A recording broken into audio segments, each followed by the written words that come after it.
Yes, so my name is Anne. I'm one of the young ambassadors at the European Marine Board.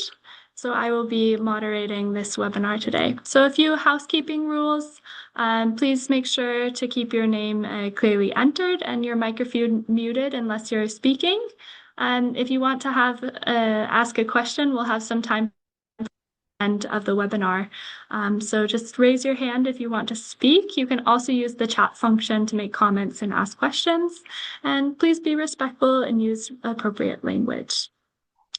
I just wanted to say a few words about the ECOP network before we get started, for those of you who don't know. It's a network for early career ocean professionals, or ECOPs, at the European Marine Board. It was established a few years ago and it became formalized part of the EMB. It's a network to give a voice to ECOPs who are working within oceans. And we have these Wednesdays event series. So we'll hope you join us for future events as well.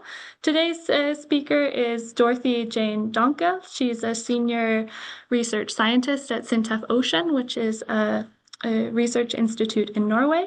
Today, she will be talking about extending the peer community for science-based ocean futures. So she'll be giving us an insight on transformative change for ECOPs. So we're really excited to hear her presentation today. I just wanted to draw your attention as well to the next webinar, which will take place on the 4th of February. So we won't have a webinar in January and we'll meet back in February. The topic is an overview of the UN fellowship programs and the regular process that precedes the World Ocean Assessment. So speaker will be Vanessa Armello, sorry if that pronunciation is off, and Marco Bosia. So without further ado, I will give the screen over to Dorothy for her presentation. All right. Thank you so much, Anne. And you tell me if this looks good to you. That's perfect, Dorothy. All right. Okay, thank you so much for this opportunity to speak to ECOPs, early career ocean professionals. I was an ECOP once, and I think it's just such an important opportunity to share insights and experiences, and then to have a nice discussion and some questions. So as Anne said, I work at SINTEF Ocean in Norway. Right now, I'm in our little studio in Trondheim at headquarters. But my usual office is in the SINTEF office in Bergen on the West Coast, where I did my master's, PhD, postdoc, and is my jumping off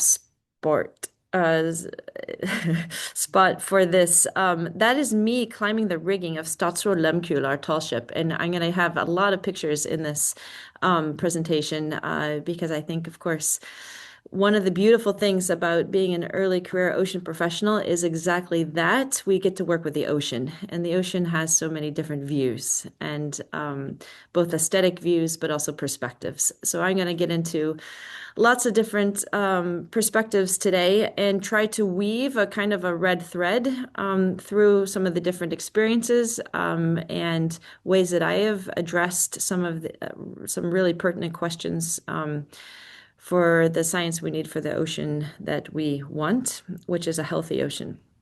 So this is a little outline, and as mentioned, I'm going to be kind of weaving in and out. When I receive critique, because that's part of a job as a scientist, to receive critique and critique others and try to make things better, it's usually because I'm all over the place and I go really fast. So this presentation will be relatively fast-paced, but I will hopefully make some sense out of some of the chaos. And then I think it's very legitimate if you write down questions during, and we bring some of those up in the end if you're like, but Dorothy, what were you actually trying to say? So let's get started. And I think it's really, really important to understand, of course, have a common language of the urgency of what we're dealing with on our planet. And of course, we are really, of these 9 planetary boundaries, there's 6 that are just totally out of control, and we're not in a safe operating space. And Johan Ruxum himself says we don't know how long we can keep transgressing these key boundaries before combined pressures lead to irreversible change and harm. And it's really because of the ocean that the planet isn't totally unlivable. The ocean really is our important buffer. Uh, but I would say as a global community, we don't really understand how to use the ocean not just as a resource, but as the full potential for much more stable planetary health. So one of my mentors in my career is Silvio Fontowitz. And Silvio, along with Jerome Ravitz, is a philosopher of science and technology studies. And they came up with this theoretical framework, philosophy of post-normal science. And this isn't I'm not going to give a whole lecture on post-normal science, but this has really, really been important for me as when I was writing up my PhD on sustainability and ocean management. And this quote that Silvio says time and again, I don't care about the product, I care about the process. That is something that has really been important to me to keep in the back of my head of my career. And I just wanted to give a little bit of background of my, if you will, academic pedigree. So I've studied in the US, in France, Austria, and in Norway. And I think I was supposed to be a biology major, and I ended up a double biology and French major, which has been fun and helped me really attune my ear to both language and culture, which has been really important for ocean management and dealing with complexity. I got to spend a year learning Norwegian in Trondheim. I got to spend a summer at the School of Marine Science and Technology during my PhD in Massachusetts, and a summer and a winter season at YASA, the International Institute of Applied Systems Analysis, and their Young Scientist Summer Program, YSSP, which I highly, highly recommend. Now it's 18 years since I did that, but I think it's still just as good. And then I ended up in Norway because of this guy, Professor Simon Dankel. And now we got to celebrate 20 years of marriage. And then we have 3 daughters that were those hearts in 2011, 2013, 2017. And that has been a huge benefit for my career being in Norway and being able to combine family with career. And these are my 3 girls, or our 3 girls. And I'm going to show you when I took them to work, because that is where the Netflix production comes in. And family is everything. And I really grew up around the ocean in Key West. I grew up in Indiana, but my grandparents had a place in Key West. And now my parents live half the year there. So that is where I started to become an ocean activist, and where my passion for the ocean really started. So I'm very grateful for that. And as far as current portfolio, I'm gonna just flash just to show that in the type of science that I do, it means that participation in many different projects at the same time is part of the job, or at least a part of how I've interpreted my job, which really means I throw up lots of balls in the air. And it's a bit of a juggling act, and that's why teamwork makes the dream work. But it has been an advantage in the fact that I can keep my eye on lots of different happenings, different ways to approach science, different types of experiments, both the natural and the social and the governance. And that has been, I find it a really, really fun part of my career. So, just to mention, then I want to start off with one of my more recent papers, which is actually perhaps my most critical paper. And I think that this critique is a critique that I have built up over the last almost 15 years. And that is a critique of how ICES, the ICES community, and actually Europe in general, approaches fisheries management. And this paper, and there's a poster of it to the right, is called Are We Ready to Be Wrong? Extended Peer Community for Quality Science Advice in Uncertainty. And this is, I'm going to walk you through this paper, and then we're going to kind of break it down into the so what. So in 2018, ICES, the International Council for the Exploration of the Sea, which is the network of marine scientists in Europe, gave the quota, the total allowable catch for Northeast Atlantic mackerel as 318,403 tons. Now, when this advice was delivered to the European community, the fishers went up in arms and said, "There's no way mackerel is so low. There's way more mackerel than that out there. The models must be wrong."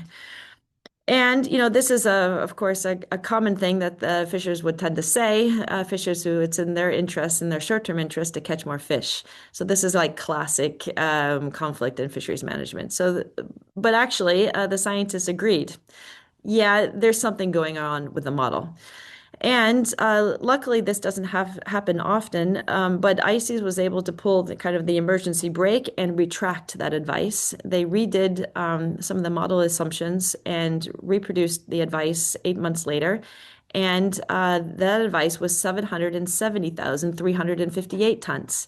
And then the fishers were like, "Wait, that's not that big. There's no way that there's that much fish." So we have kind of an epistemic problem here. Epistemic problem, like we don't know what's going on with mackerel. Mackerel is, everyone in fishery science knows, it's a very, very difficult fish to assess, to do a proper statistical stock assessment. They're just hard to assess. They're all over the place, and there's some perhaps climate change effects going on with mackerel with different distributions. So the question is, how can we know, right? How can we know what is actually right? So you have this vastly different, yet very precise advice coming from the mathematical models, even though we know this system is highly uncertain. So we wanted to kind of open up this box because there's Thomas Kuhn, the philosopher of science, who in 1962 wrote The Structure of Scientific Revolutions, is that, and he's the one who coined the term paradigm shift. To get a paradigm shift, you have to have a majority of the practitioners that agree that the model doesn't work anymore, that the model is not fit for purpose before you can come up with an alternative. So we wanted to kind of break open that box. And a colleague of mine, Childrenhis Hauge from Norway, back when she wrote her PhD thesis on uncertainty in fish stock assessment, methodological and institutional aspects of ICES advice, even back then was critiquing this hyper precision in ICES advice. For example, the number of significant figures in a number is an explicit indication of the underlying uncertainty, right? I mean, that's kind of just, it's implicit and explicit at the same time. So, for example, if the system of mackerel and the stock advice is highly uncertain, why wouldn't you just say 700,000 tons, which would give you one significant figure, instead of saying 770,358 tons, right? So this is just like the normal way in mathematics, how you're supposed to communicate numbers. The answer to that is very simple, and it's been said to me many, many, many times. Yes, Dorothy, but the stakeholders want to haggle over every extra single ton that they can, which is not a scientific problem. That is a management problem, right? That's a social problem. So the point is that you kind of have to, scientists have to stand up for science and do what the science says. And then when that is delivered over to management, then it has another life.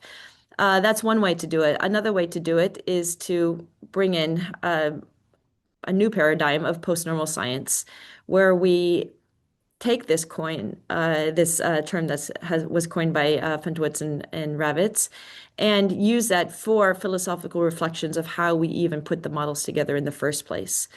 Are our models transparent? They're reflexive? Can we reflect about what type of knowledge is used in the models and what type of knowledge is not used in the models? How do we manage uncertainty? Is this a core value of sustainability and the transdisciplinarity that we understand there's a role for disciplined knowledge and undisciplined knowledge, right? So science with and for society. And then we dug in, and my co-author, Min Young Kim, who is brilliant PhD student right now in Spain, dug into the legal literature also, and we started to kind of explore this term epistemic injustice. So this is injustice related to knowledge. And it's been widely used in legal scholarship, especially when minorities are taken to court, for example, in the US. And it is very relevant also for us in the ocean management realm. So it includes exclusion and silencing of other ways of knowing, systematic distortion or misrepresentation of one's meanings or contributions. And we use this to try to understand why fishers would be so unsatisfied with different model results. And I ask this question, is the way ICES delivers advice, are we committing, and I say we because the ICES community is like 6,000 people, right? So it also includes me, um, through stubborn hyper precision and an untransparent black box and siloed stock assessment model. So instead of only pointing fingers and critiquing, which is what often science and technology studies do, we want to start to think about how do we create the alternative. And the reason is, of course, what are the consequences of getting it wrong? Those can be very, very, very big because it's about we cannot erode trust in the system. We can't erode trust in science, which is very important, nor can we escape the fact that science is uncertain and these are very difficult topics. If we're ready to be wrong in the sense that we understand that our statistical single stock assessment models are not fit for purpose in a larger ecosystem management context, then maybe we're getting someplace. And this is about credibility in science as well. Luckily, there's a lot of amazing people in ICES who have been working over a decade to understand how to do stakeholder engagement. And now with the new stakeholder engagement strategy, the implementation of that is really where the rubber hits the road. And we're engaging in lots of different ways to think of good alternatives. So as we're doing that, I would just want to share with you a quote that I get often in my career, ever since I was a master's and PhD student at the Institute of Marine Research in Bergen. People saying, yes, but Dorothy, that's not how we do it here. So they see the critique, but also, if you will, hiding behind the institutional way of doing things. And this is where I really stand for grit and not giving up and trying to think how to bridge this credibility gap from business as usual. Well, this is how we do it, Dorothy, to business as unusual. And I capitalize that because it's kind of my motto these days, how to do business as unusual, because that is exactly what the ocean needs now. The ocean needs new ways of engagement, ways where people who use the ocean in all the different ways are able to work together collaboratively, that we're able to innovate, not just technology, but that great, I love our SINTEF tagline, technology for a better society, because we have to get those societal aspects into also our technology and use the scientific method and science-based knowledge for that dialogue with society. So I was extremely happy when IPBES, the International Panel for Biodiversity and Ecosystem Services, came out with their very first ever Transformative Change assessment.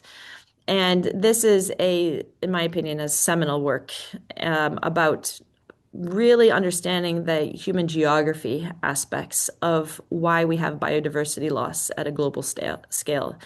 And we've had some really fabulous colleagues that work in our ocean space involved with this. For example, Sebastian Villasante in Spain and Fern Wixon at the Arctic University in Tromsø. But it was really Karen O'Brien, another mentor of mine, one of the lead authors, who really opened up this space of transformative leadership. And there's not that many people who have articulated as well as Karen uh, why transformative change is important and how we can lead through values, through our choices, and our capacity to actually work collectively. And Karen reminds us that the systems that we live in they're not fixed. They can and have to be reshaped. And they are being reshaped by those who choose to act differently. This is the business as unusual. So this is, for me, extremely exciting because it's all about bringing things into the new century, if you will. And the transformative change in practice, it really is about shifting the underlying structures that drive biodiversity loss. For example, as listed here, our economic incentives, our governance systems, our cultural values. It's not just a matter of tightening a few bolts on the existing machinery. It's about redesigning the whole engine so that society, nature, and the economy can actually run in harmony. So the IPBES assessment points out that while we have the knowledge and tools, what's missing is alignment. We need shared goals, better data, and stronger collaborations. And that's where I'm going to get into later, the EU mission, Restore Our Ocean and Waters, comes in. And to do this, one paradigm, if you will, of the shifting of the paradigm through just the science-based solutions, which we know don't work because science itself alone cannot answer these wicked complex problems. The Karen and colleagues have the three spheres of transformation. And the three spheres of transformation help us understand how we can harness the power of being in action. So there's these three spheres. So first of all, the practical sphere in the middle, the core. This is where we see tangible actions like new technologies, policies, and behaviors. It's where like projects that we work on, like in the EU mission umbrella, the different PhDs, different postdocs projects. This is where it is in the practical sphere. That's science, if you will. The political sphere is about systems and structures, governance, institutions, power dynamics. It's where we ask who decides and who gets funded, who gets regulated, and which voices are actually being heard. So you could say that the EU mission itself, and now the upcoming EU Ocean Pact, is a political innovation, aligning science, policy, and public engagement, hopefully, right? The proof is in the pudding, across borders. And then the personal sphere is perhaps the most overlooked, yet the most powerful. This is about beliefs, worldviews, and it's about how we see ourselves in relation to nature and whether we believe change is actually possible. Transformation begins when people who choose to act differently choose to also do that together.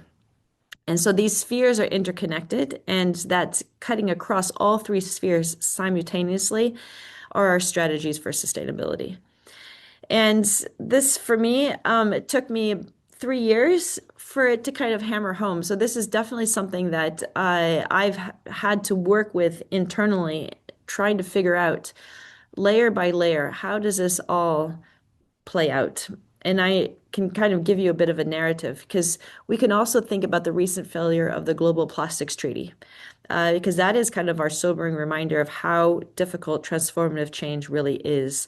So governments could not agree on binding rules across the plastic life cycle, and they couldn't agree on the caps for the virgin plastic production. It was too ambitious for some, but it's really essential for the shared future of the ocean health. So this deadlock reveals what happens when vested interests block reform. Nature's health continues to decline. So for us, as ocean professionals, and yeah, young and old, early and experienced, the lesson is clear. There's no more room for partial or superficial changes. It's not going to be enough. We need bold systemic shifts that are grounded in justice and inclusion if we're to restore the ocean. And this gets me to another framework I'm a big fan of, because the three spheres of transformation also resonates deeply with Kate Raworth's donut economics back from 2017, if some of you recognize this. Because Kate has told us that, of course, there are challenges for us to live within the planetary boundaries. That first slide I showed you, where 6 of the 9 planetary boundaries we're totally out of. But we have to also understand these social systems and the social foundation of sustainability, that is also aligned. So we have to make sure that we live within the ecological ceiling while ensuring that no one falls short on the life's essentials, the social foundation. So by restoring ecosystems while producing food and energy, both the donut economics, this safe space for humanity, the donut, the green space, shows that we can, when we operate within the donut, the green space, we respect Earth's boundaries while meeting the human needs. Also, there's just so many needs, for example, like autonomy, and these things that are also democratic ideals and values. And these, both the ecological and the ceiling and the social foundation, show us that the ocean is not just a resource, it's a living system, and the ocean is our partner for a collective sustainable future. So it's not one or the other. It's how we actually work within that system. And I've been really inspired by this work that is done in Denmark, Havhøst, where they basically pass out kits and teach small groups of people around the coast of Denmark how to cultivate their own mussels and seafood. And the people at Havhøst have taught me this term, how to scale out, because I've been used to the term scaling in and deep and up, but scaling out is about regenerative practices, spreading community-based models of ocean farming that restore ecosystems and provide local food. And we can also talk about scaling up, as for example, the Olemud project, where we're looking at multi-use of wind farms and regenerative agriculture, where we can also do something for ocean health and produce food. And this is exactly showing two different but complementary pathways for transformation, scaling out grassroots practices that regenerate and scaling up systems that make science central to our shared future. And the IPBES Transformative Change Assessment tells us what we need to do. We have to restore our relationship with nature. And so one thing that we in this webinar have in common is that nature inspires us. The ocean inspires us. And one thing that we see from nature is our fractals. Fractals are one of nature's most fascinating patterns because they come from branches of trees and veins of leaves to the jagged outlines of coastlines. And the structure of snowflakes and these shells that we see, it is just so beautiful. But not just beautiful, they're also functional. Fractals optimize energy flow, resistance, and growth, and nature teaches us that complex systems often organize themselves in elegant, scalable ways. But fractals are not just property of the natural world. Increasingly, researchers are exploring social fractals. And Karen O'Brien, back to Karen O'Brien, a lead author of the IPBES Transformative Change Assessment, has this great paper in EMBIO in 2023.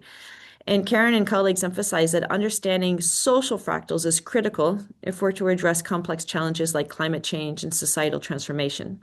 So just as schools of fish move in fluid patterns that sustain the balance of the sea, social fractals show us how individual actions ripple through networks, shaping collective outcomes. And by studying these patterns, we really get to see how the fractal approach can scale, scaling up to the actual transformative effects. And this, for me, is very exciting. And so I think in this last part of the presentation, I want to talk about how I've used these theoretical frameworks in practice. So first of all, a network that I've been involved in the program committee, the SOS, Sustainable Ocean Solutions Network, has been super inspiring for me because this is the first time I've been in a network where finance and businesses go shoulder to shoulder with science and research. I've never I never knew what a venture capitalist does before I entered the SOS network. And the SOS network curators, founders and curators, are these two amazing people, husband wife pair on the left, Kristin and Johan Oddvar Oddfjell from Bergen, Norway. And they started this network, getting finance and science together with policymakers to really figure out the solutions that we need. And SOS, of course, is like can mean a lot of things. But for us, it's about working together.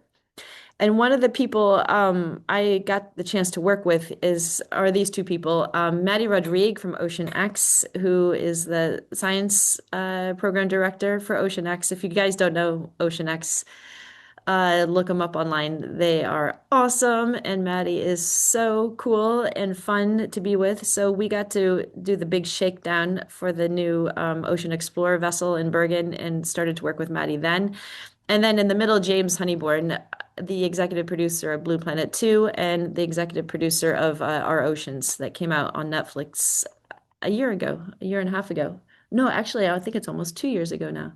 No, it's a year ago. It's a year ago. And it was the biggest secret I had to keep. I had to keep it for 3 years that my team and I, from when I was at the University of Bergen, coordinated the Arctic Ocean episode, and the science behind that really worked seamlessly with the directors, and it was just producers of that episode. It was just so awesome. If you haven't seen it, please do me the favor of watching the Arctic episode. It is really just awesome. One of the most best things. And although this picture looks like the front rows are empty, which they are, you will see 80 high school students. And the road show that I've been able to do, taking this Arctic Ocean episode around to different schools in my hometown of Bergen, Norway, has been so much fun. We even did a kindergarten with kids that were, no, it was a first grade. They were 6, 7, and 8, like two Montessori schools. And having ocean discussions with those kids was so much fun. So that has been a really important tool. And another tool that we have used is our amazing Statsråd our tall ship from Bergen, which is a SDG 14 ambassador extraordinaire. We just finished a U.S. trip from San Francisco with our SOS community to San Diego. On the right, you see our Norwegian ambassador to the U.S., and we are making quite strong diplomatic relations with the Californians on SDG 14 and our venture capital community and SOS and the science that we're doing in Norway, which is extremely fun. And I just wanted to say one thing about serendipity, because the ocean gives a bit of serendipity sometimes. This is on my walk in San Diego back to the boat. I left something on the boat. And to the right is Schooner America, the 1997 replica of the original 1852 schooner that won the Isle of Wight and then renamed it the America's Cup, that I sailed on for 5 months in Key West. All of a sudden is next to Statsråd in San Diego. And this is one thing, working with the ocean, you could say, sometimes things boomerang. And our community is super tight-knit. The ocean connects all of us. And it was so fulfilling. And there's a couple other layers that also I could say, but we're running out of time, so I'm not going to go into it. But the more we work with the ocean, the more we start to see the efforts that we put in, everything comes together. We can start making this is the promise that I see of real systems dynamics. This is also just a before after, because if I was to sum up the work that I do, I would sum it up as this. On the left, you have a coil of line from Statsråd, and somebody coiled it and left it there, one of my crewmates, and I wasn't quite happy with it. So it's not what I would call proper being a sailor. And it's super heavy line. It's a lot of line, and I took two more times to recoil it, and then I got to something that was on the right, which it was an improvement. Not totally happy because I think it should be another foot longer to be nice and relatively symmetrical. But I had to do something else that was more critical, and I was happy. There was a small improvement, but not quite there. And I think that for early career ocean professionals, professors, maybe someday, uh, it's not about perfection. It's about improvement, and it's about process, and it's about being satisfied with small steps forward. And I think I want to end it a little bit there. I had a little bit more. If I just use one more minute, and I go a little bit fast because our Arctic Ocean 2050 program that we're kicking off now, January 1st in Norway, Norway's biggest research project ever. It's a 100 million euro 10-year program now. And that is because here's two of my colleagues on Norwegian television saying, we are not that far from an ice-free Arctic Ocean, summer ice-free Arctic Ocean. And we have a big urgency of ocean conservation. We've responded through, for example, Kunming Montreal biodiversity framework. But we have this paradox in Norway where we want to have our cake and eat it too. We have our vulnerable areas, and then the red is where some people want deep sea mining. Newsflash, today it was just, today at 2 a.m., it was just said that the current Norwegian government has agreed that at least for the next 2, 3, 4 years, there will not be any deep sea mining in Norway. So we are making political progress there.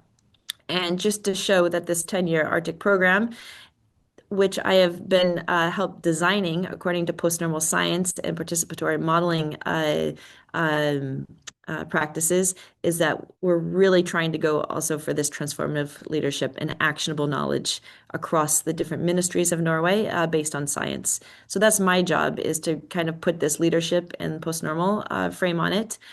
And just a quick shout out to one of my really fun and colleagues that I've been working with since I started at SINTEF 4 years ago, Ida Øvrejorda, who is an awesome scientist and has been working a lot in Svalbard on ecotoxicology, and is also within this national team with me, with 14 other institutions in Norway, putting together these different priority topics, making this all work, that we are combining the science with the dialogues at the different levels, both grassroots for rights holders and different stakeholders in the coastal communities in the Norwegian and extended Arctic. So now it's really time for me to bring it in for landing. Anne, do you agree? Just to summarize, because business as unusual, this is what I do at work. I don't shy away from trying to bring in energy to do things differently. And this was at our event in Denmark to celebrate the Danish presidency to the EU with a Mission Ocean event. The idea of bringing culture together and different stages, the cultural heritage that we have in Norway is just so important. And this is what I would call perhaps transdisciplinary ocean governance. Understanding the value of different perspectives, but also thinking about new ways of bringing it together. For example, getting the Pascal Lamy and the General Secretary of ICES together to make I statements, not we do this, we think this is, no, I do this, this is what I do, I need help doing this. I think we should do this. It gives us more action. And Ursula von der Leyen for the Ocean Pact, this is fantastic. This is political innovation, as I say, that is based in science. So we have to make sure that as scientists, we step it up, that we start having the dialogue so we influence the actual legislation and start creating a sustainable blue economy. This is my CEO, Alexandra Beck-Gjørv, who is the best person I've ever worked for as far as courageous leadership. I can't say enough about Alexandra and that role model. Actually, both these women I consider very strong role models for also business as unusual. And just to sum up, it's about the process, as Silvio said. And when I got to bring two of my SINTEF colleagues to California to be 4 days with venture capital on Stadsråd, that was a fun process. And it's about working together for the ocean. So I want to leave it at that. There's a little bit of the outline, and I guess it's time now, and for discussion and questions.